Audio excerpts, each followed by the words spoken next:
하면 해야 돼. 교훈을 줬고요.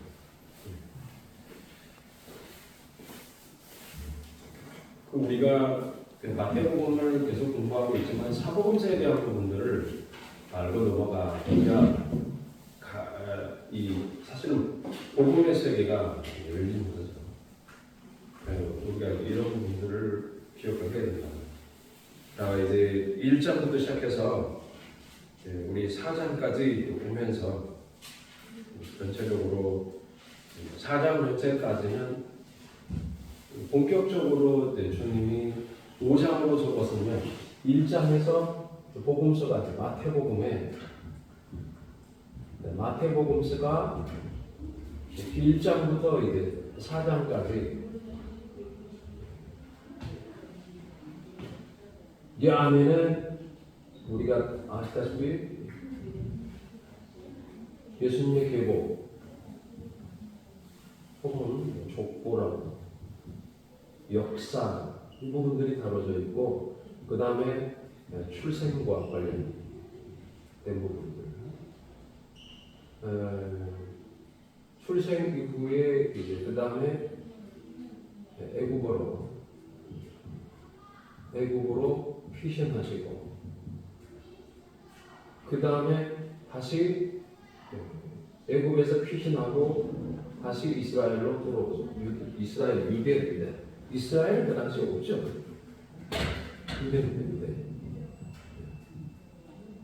유대로 귀환하시고 이게 이제 1장에서 4장 사이에 예수님의 계보 출생 애국으로의 피신 그 다음에 들어오시고 나서 이제 갈릴리로 가서 사시는 거죠. 갈릴리 그 다음에 나사렛 여기에서 출생 이후에 출생 다음에 이 출생을 축하하기 위해서 출생 이후에 나타나는 두 가지 반응들이 있어요. 두 가지 반응이 뭐냐면 하나는 동방 그러니까 유대 자체 내에서의 반응 유대인들의 반응 그 다음에 하나는 이방인들의 반응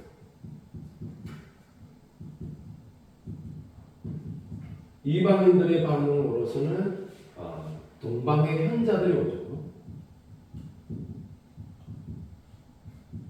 동방의 현자들 유대인들의 반응은 이제 결국은 놀랐다고 그래야 되나? 그러니까 무지한 상태에서 전혀 기대하지 않았다. 무감각 유대인들의 반응 무감각이라고 해요. 그러니까 오히려 이방인들을 통해서 선민을 깨우는 것이에요. 그렇죠? 이 예수님의 출생에 관한 가장 큰 문제가 뭐냐면 왕입니다. 누가 왕이에요? 왕인데 하나는 헤롯이 왕이고 그 다음에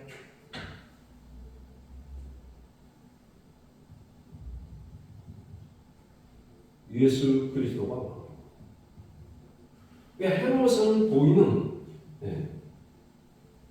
자연세계. 이거는 자연계와 영계의 왕이다. 이 왕에 대한 부분들을 이제 다루고 있는 거죠.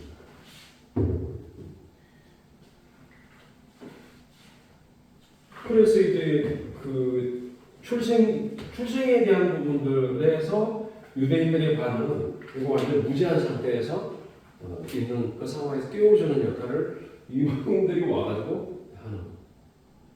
그다음 이방인의 동방현자들의 방문이 뭐냐? 이거를 우리는 그 자연적 사고로 이렇게 보는 해석도 있어요. 이방인들의 동방현자들은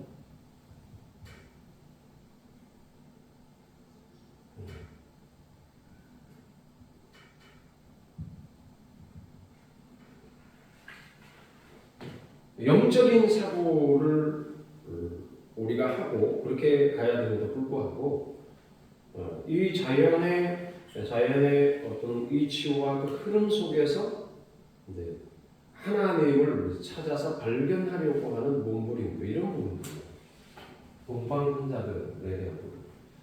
그러니까 와서 가르쳐 주면 유대인들 자체는 자연적 사고조차도 없었다. 이렇게 이제 우리가 볼 수도 있습니다. 갈릴리 나사렛에서 그러시다가 그 다음에 세례 요한이 등장. 세례 요한이 등장하고 여기 세례 요한이 등장하시고 나서 그 다음에 예수님이 물세례를 받으십니다. 물세례를 받으십니다.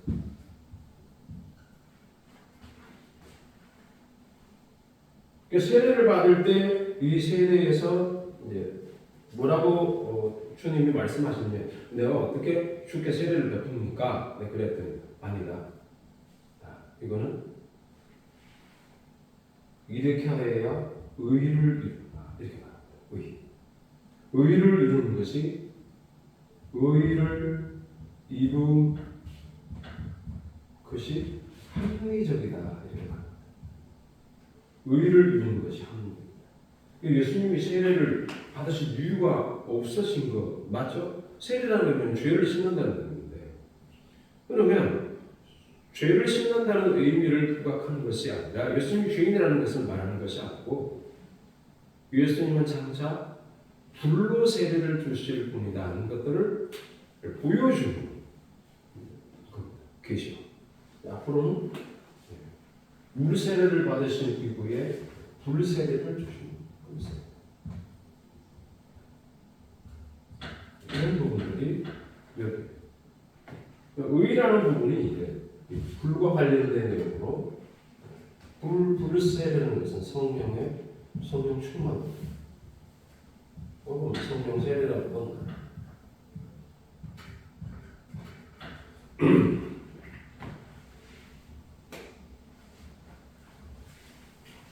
왜 그러냐면 여기 이제 세례 요한이 예수님을 두고서 하시는 말씀이, 예수님을 두고 세례 요한이 예수 그리스도를 향해서 하시는 말씀이 하는 말이 뭐냐 하면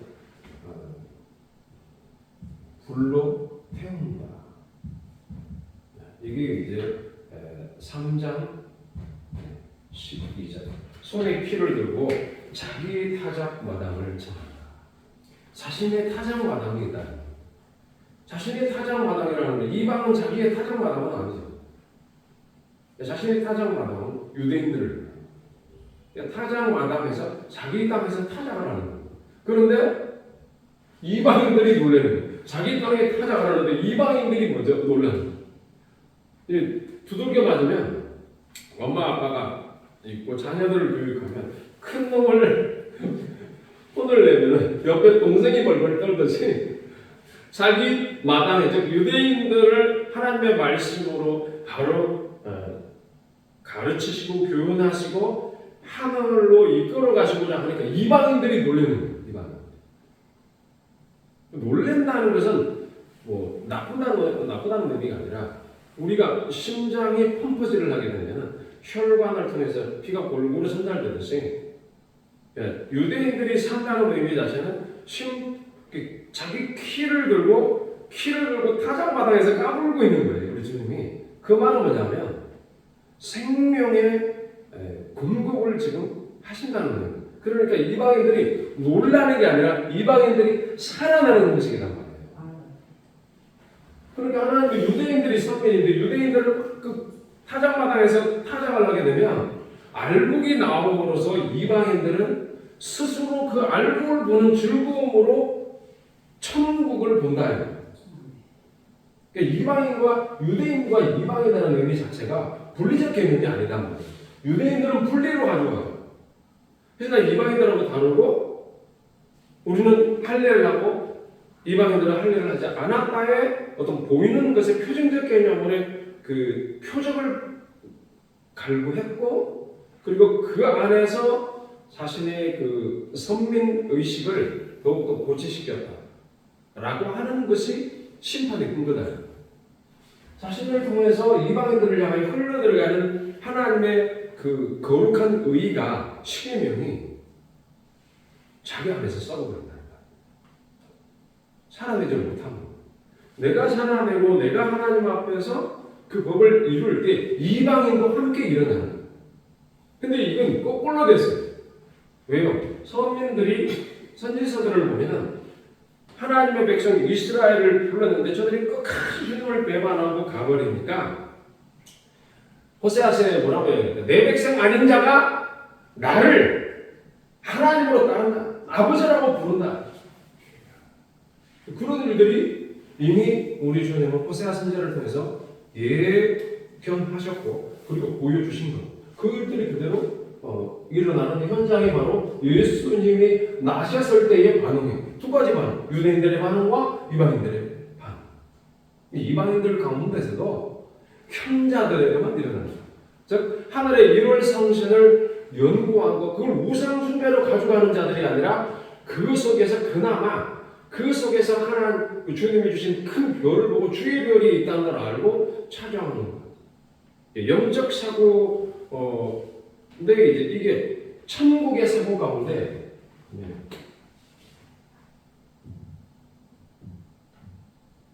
천국의 사고, 영적 사고, 자연적. 이게 자연적 천국의 사고, 영적 천국의 사고. 굳이 구분하면 영적 천국이 사고. 여기 요쪽에 있는 천국은 천국인데 천국 가운데서도 좀 더 하나님과 더 가까운 그 상태에 천적 천국의 사고.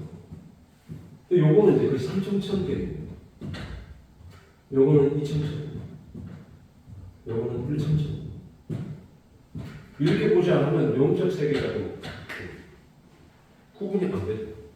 하나이긴 한데 하나님의 상태가 자연적 천국의 상태고 이제 요 부분이 이제 거의 요 자연적 천국의 어떤 그런 사고를 갖고 반응하는 그런 부분이라고 보는 거. 여기에서 영적인 상태로 가고 여기에서 더 깊은 천국으로 가는 거. 하나님의 깊음 속으로 들어가는 이런 부분들이. 요거는 나의 생각이에요. 내 생각. 나의 의견. 이게 그렇지 않으면은 이제 성경을 보면 이쪽에 속한 사람도 있고 여기에 속한 사람도 있고 아예 여기에 속한 사람도 있어요. 제자들 가운데 보면은요 예수님과 함께 높은 산에 올라갔잖아요. 변화산에 간 사람들. 변화산이라는 산이라는 의미가 여러분 아시겠지만 산은 뭐래요? 하나님의 임재를 뜻하거든요. 그러니까 산에서 산당에서 예배를 했다 이런 의미는 신성이 하나님의 신성이 거기에 있다는 생각을 늘 갖고 있어요. 왜냐하면 주님이 시내산에서 그 빽빽한 구름 가운데 강림하셨다. 그런 사고와 의식들은 산이라는 개념 속에서 그래서 높은 산과 작은 산의 개념도 하나님을 향해서 반응하는 우리 인간들의 신앙 상태를 표시한다. 결국 사람이라는 거죠. 땅도 사람이고 산도 결국 하나님을 향하여 즉 신성을 향하여 반응하는 사람들의 어떤 상태 이런 부분으로 이제 표상되어집니다.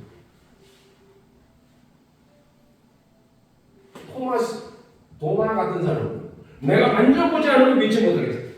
도마적 사람 이렇게 볼 수 있고 좀 영적인 사람들은 예를 들어서 이제 그 뭡니까 변화산 아래에 있는 제자들. 이건 나의 생각이에요. 제 생각. 그 다음에 여기는 이제 뭐냐 하면 베드로, 야고보, 요한. 12제자 가운데서 굳이 구분하면 이제 이런 부분들이 왜냐하면 12진주, 12기초석 이런 세 예루살렘의 어떤 기초석을 보면은 그게 기초석 위에 진주가 12분의 진주가 있고 하는 그런 부분들이 사실은 이제 교리적 측면을 의미하는 건데 그 내용도 있고 이렇게 성경을 읽다 보니까 이제 그런 생각들이 들게 합니다. 자, 그럼 다시 돌아와서 이렇게 출생에 대한 이런 부분들이 있고, 그런데 마태복음 자체가 예수님이 왕이라는 거죠. 마태복음의 주제는 마태복음은 예수님이 왕이다. 예수님은 왕이시다. 유대인의 왕이시다. 유대인의 왕. 그러면 예수님이 십자가의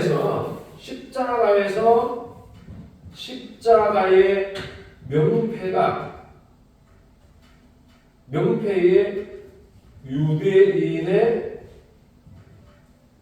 왕이라고 써져 있다. 아시죠? 몇 개국으로 써져 있습니까? 3개국이죠. 3개국어로 써져 있어요. 뭐냐? 유대어라고 해야 되나? 아람어라고 할까? 아람어. 히브리어로 지금 히브리어 같다. 히브리. 그 다음에 헬라. 그 다음에 로마. 이게 그러니까 빌라도의 역할은 여기까지. 빌라도가 하는 거는 예수님이 왕이시라는 사실을 드러내는 걸로 자신의 인생을 끝내는 거예요. 물러나는 겁니다. 그러니까 자기가 이제 외국에 와서 카이사르를 대신하는 총독으로 모든 유대를 다스리긴 하지만, 그러나 거기에서도 역시 그 총독 아래에 군복왕들이 있어가지고 그 지배구조가 그렇게 되어 있단 말이에요. 그런데 이 예수님을 유대인의 왕이라고 세상에다가 천명한 내용이 바로 이거다. 유대인들은 인정하고 싶지 않은데, 지 스스로 왕이라고 그랬죠. 우리 왕 아니에요. 그렇게 하나요. 그런 부분.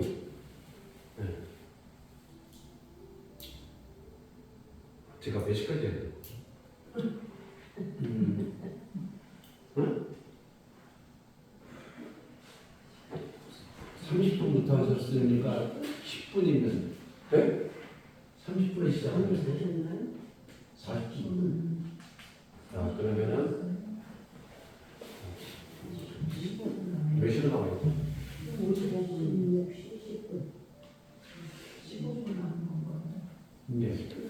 4시 15분까지입니다. 4시 15분? 4시 10분. 4시 10분까지요? 그걸 알아야 제가 계속 강의를 하겠죠?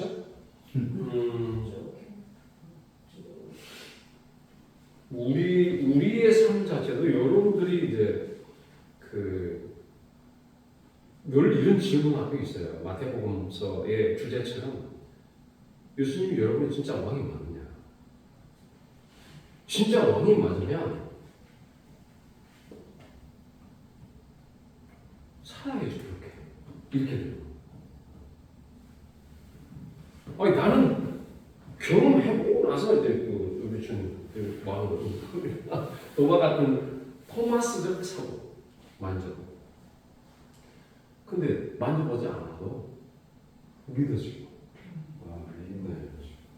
그리고 삶 속에서 주님은 늘 나와 같이 호흡하고 있는, 심지어는 꿈 속에서 내 세포 구조 하나하나가 다 우리 주를 향하여 반응하는 이런 모습이 여러분들에게 있는 거예요. 이 부분들을 지금 우리에게 보존으로 주시는 메시지다.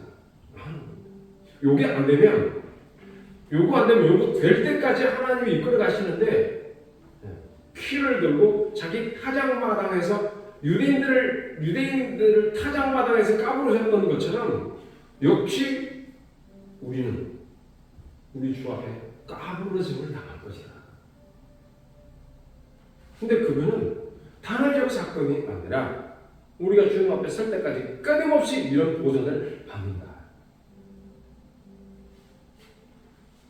그런 도전만 받고 돌아가실 것이 아니고 도전을 받고 그렇게 살아내는 즐거움 속에 가야 된다. 그게 뭐냐? 나를 내려놓고 오직 주님만을 높이고 인정하는 쪽으로 가라 하는 겁니다. 자, 그러면 세례 요한이요. 세례 요한이 보십시오. 불로 태운다고 이야기를 하고 나서는 그 다음에 어떻게 돼요? 자신의 목이 날아가요.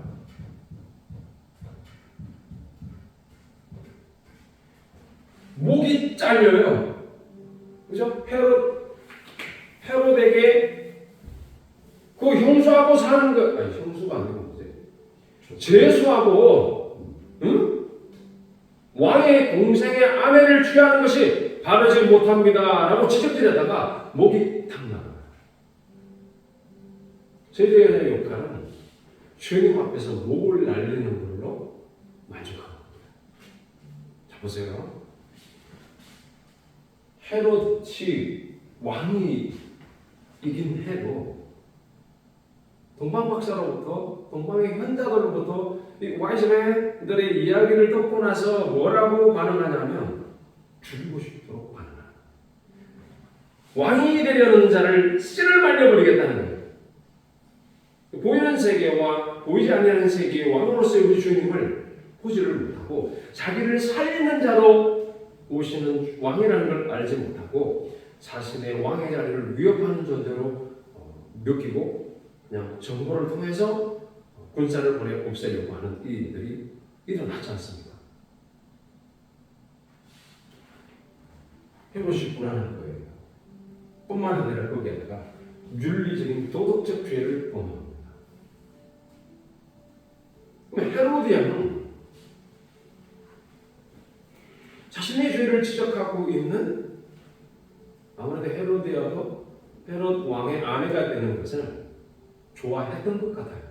권력의 자리니까. 자기 남편이 죽었는지 안 죽었는지 모르겠지만 어쨌든 그 자리로 갔다는 사실 자체가 욕심이 아니고는 있을 수 없는 거예요. 그래서 그게 왕비의 자리가 있는데 결국은 자기에는 뭐가 있는 거예요? 근원적인 질문 앞에 자신의 죄가 드러나는 거예요. 너는 죄를 지었어. 이렇게 말하는 요한의 입이 얼굴에 있잖아요. 요한의 눈이 얼굴에 있잖아요. 요한의 코가 얼굴에 있잖아요. 귀가 얼굴에 있잖아요. 그래서 요거를 잘라서 가져오면 자신의 죄가 없어질 줄 알았겠죠. 근데 초반에 다 마오라고 얼굴은 뭘 의미할까요? 얼굴은 사람에게 일어나는 모든 영적인 상태, 정신적인 상태, 더불어서 몸의 상태를 이 얼굴 안에 다 드러냅니다. 잘라서 가져오는 것은 어떻게 될까요? 목이 잘리면 어떻게 돼요? 눈도 있고 코도 있고 입도 있고 귀도 다 있는데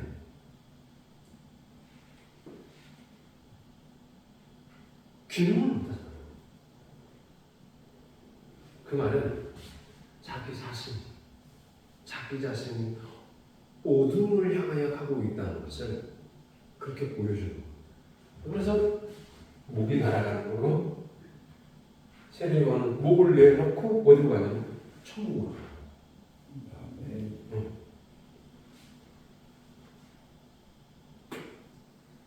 지적질하는 것이 이제 좋고 나쁘다. 지적질 안 했으면 목이 안 날아갔겠죠. 기록상으로 보면. 하나님 말씀 전하다가 갔겠죠.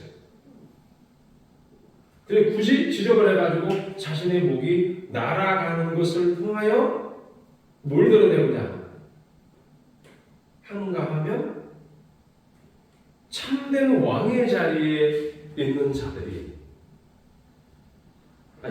이 세상에 이제 모든 사람들을 다스리는 왕이라는 그 지위가, 그 자리가, 그 권세가 하나님께로 향하여 나의 하나님, 나의 왕이십니다라는 쪽으로 인정해야만 산다는 것을 반증하는 부분입니다.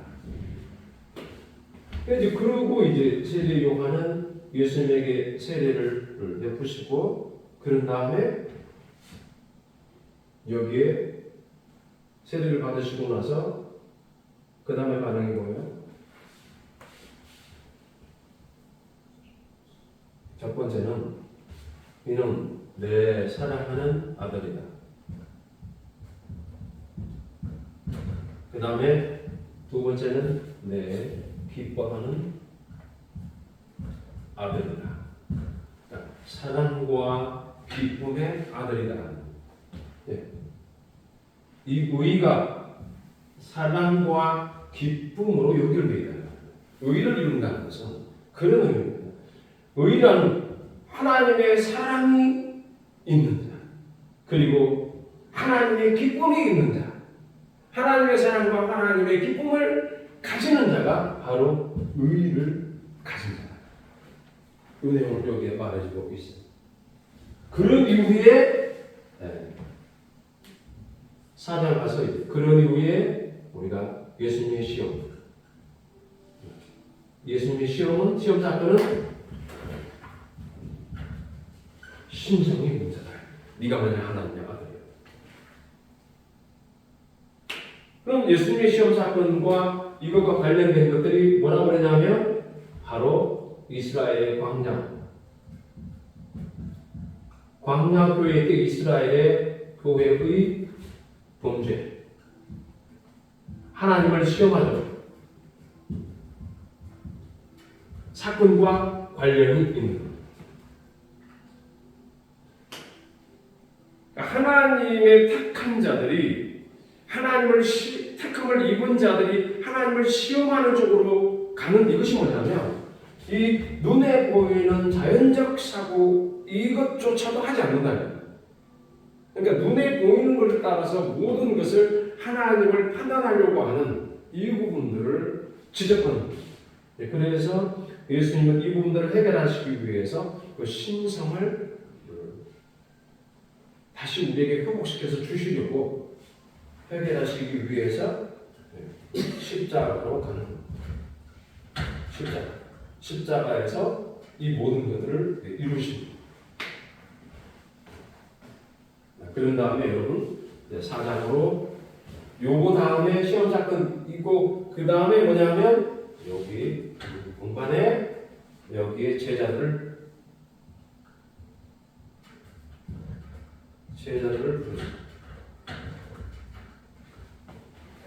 부르시는 게 4장. 그런데 이 제자들에게 부르실 때 우리가 똑같이 제자들을 부르시기 이전에 여기 하나 더 있어요. 예수님이 공생을 시작할 때 회개하는 천국이 가까웠다.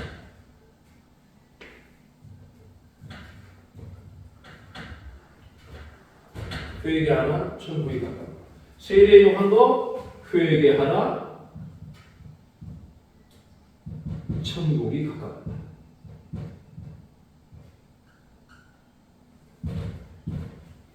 요때 천국은 세례 요한이 말했던 천국은 예수 그리스도를 의미합니다. 그러면 예수님께서 회개하라 천국이 가까웠다 하는 때는 예수님 자신을 말합니다. 예수 그리스도 자신을 말합니다. 그러니까 자신이 타작마당에 키를 들고 지금 까부르고 하나님 말씀, 즉 예수 그리스도를 나의 구조로 받지 않는 자들은 바로 안 받는 그 자체가 심판이기 때문에 불 가운데로 들어가는 겁니다. 그걸 의미합니다. 그러니까 말씀을 받으면 예수님을 아는 자 그리고 예수님의 말씀을 받는 자는 심판을 안 받는 거예요. 그래서 요한복음서로 가보면 요한복음서에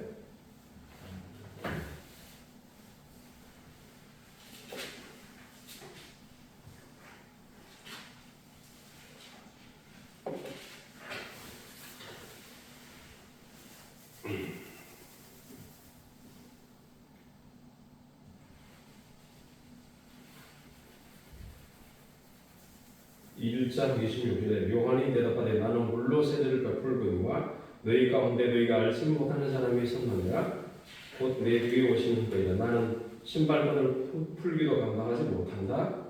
요한이 세례 베풀던 곳 그 강 건너 평 배당에서 일어났다. 이렇게 이야기를 하고 있죠.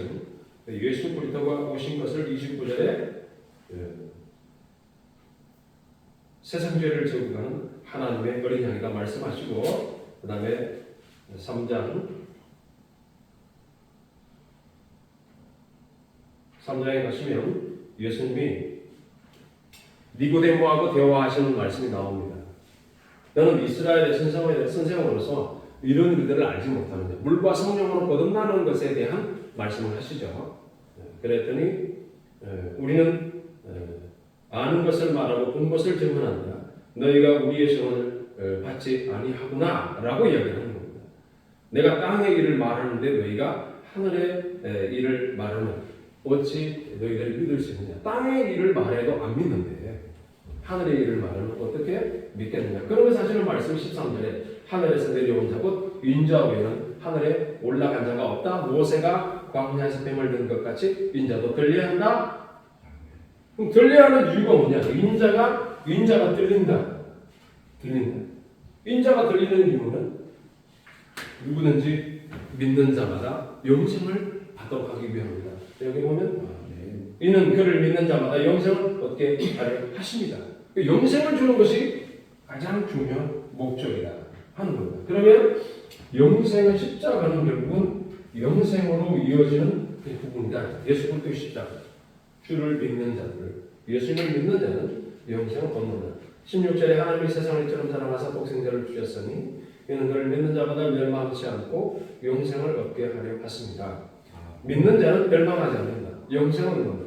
17절에 보면 하나님이 그 아들을 세상에 보내신 것은 세상을 심판하는 것이 아니다. 세상을 정죄하는 것이 아니다 라고 말합니다. 세상을 구원하게 한다. 18절에 그러면 믿는 자는 심판을 받지 않는다. 믿지 아니하는 자는 독생자의 이름을 하나님의 독생자의 이름을 안 믿기 때문에 심판을 이미 받았다. 즉 정죄를 받는 겁니다. 예수 그리스도를 믿지 않는 자는 그래서 정죄를 받은 자의 자리에 있다 하는 겁니다. 그러니까 이 말씀을 하시는 겁니다. 회개하는 천국이 가까웠다 하고 그런 다음에 제자들을 부르신 겁니다. 제자들을 부르셔서 사람 명목을 부르는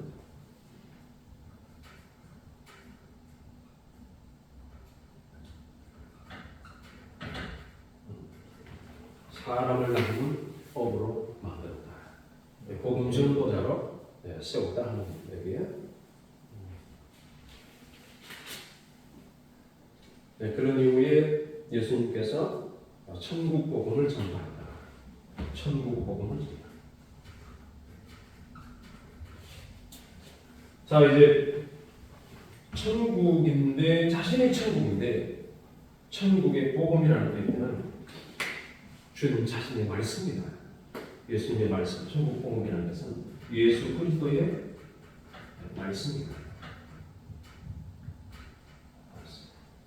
이 말씀을 입증하기 위해서 뭐가 나오냐면 기적과 표적과 기사가 나옵니다.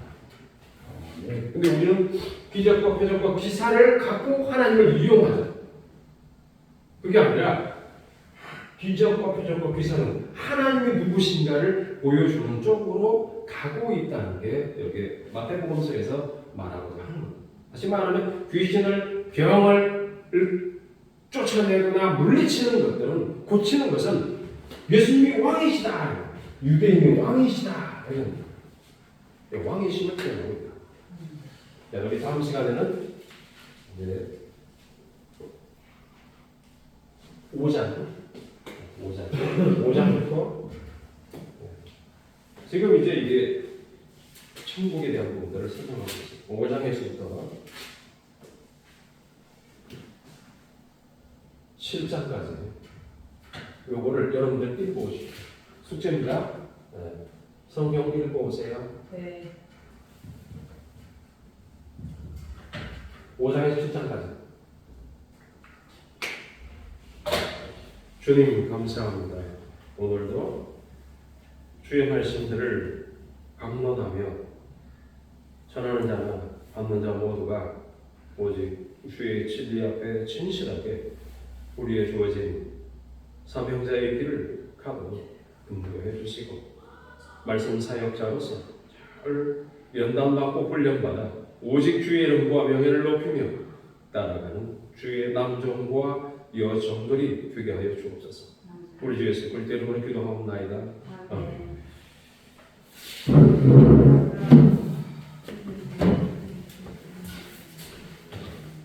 그렇습니다.